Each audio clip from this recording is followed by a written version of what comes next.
This Typhoon short summary is going to be discussing Typhoon Kathy, also known as Prang in the Philippines, because, of course, and this is one of the many typhoons of 1964.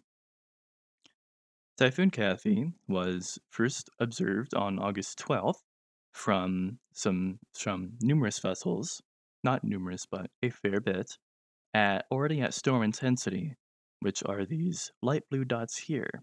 It was not further close to Japan. So these green, wow, those are blue. These blue triangles are a backtrack.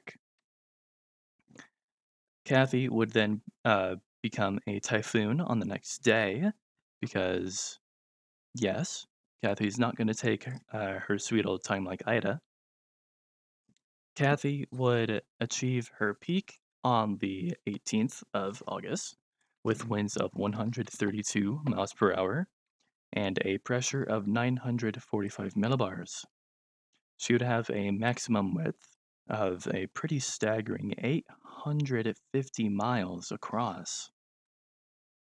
This little, this, not little, that's a very big loop. This big loop here was because Kathy engaged in the Fujiwara effect, which I do plan on making a video about discussing what it is, with Typhoon Mary for 4 days. Mary would end up losing the engagement, so that means that Kathy would overtake Mary's circulation. Mary would then not Mary. Mary would cease to exist. Oh my goodness. Kathy would then go on to landfall on Kagoshima Prefecture with winds of 80 miles per hour on August 23rd. She would then trek across Japan and cross Honshu Island as a depression. The amount of rain dumped in Kyushu's mountains from Kathy is absolutely insane at 28 inches. However, Kathy would only impact cities with rains of around 4 inches.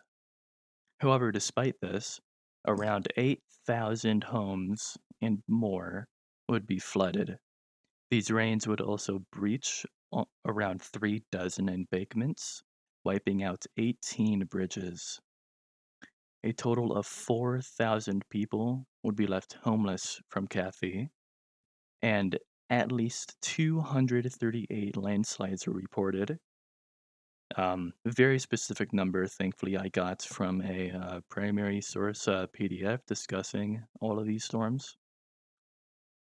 Kathy would tragically cause 28 deaths directly, with numerous injuries. That's the term given. There's not any specific number at all.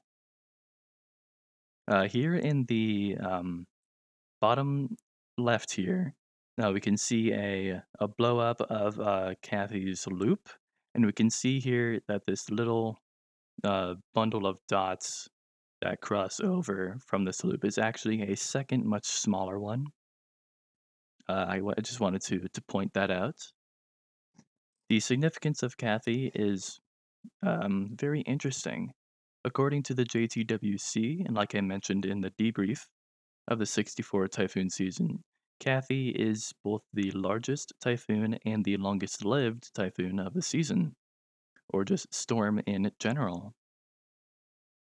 A very long time.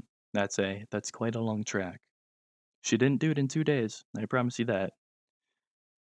As is very typical during a Fujiwara interaction, Kathy was relatively unstable during her loop and during the Fujiwara effect with Mary.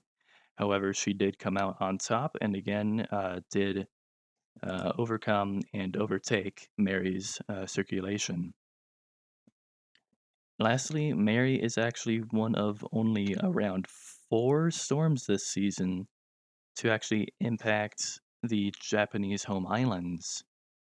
There were very few this season that went up towards Japan. Many would be closer to the Philippines and China instead.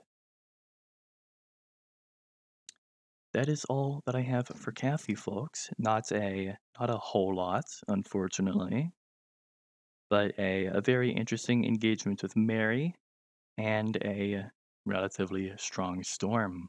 However, not upon landfall. I hope you all learned something. That's of course the point of these. I again thank you so much for watching, and I'll see you in the next video.